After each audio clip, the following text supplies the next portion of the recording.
It is important to understand what is happening between our timeline and our bins. We have a track item in our timeline. You can think of this as a container that's referencing a source from our project, and that source is what's reading the file from disk. We can always quickly find the source for any track item by right-clicking on it and choosing to open in Project View. The source is what's linked to the file on disk and is the parent to all of the versions that belong to the clip.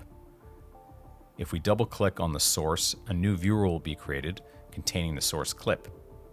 If we scrub in the viewer, you'll notice that the playhead in the sequence is not moving as we are isolating the source here. If we want to see the source in a timeline view, we can right-click on either the source clip in our bin or the track item, and we can open in timeline view.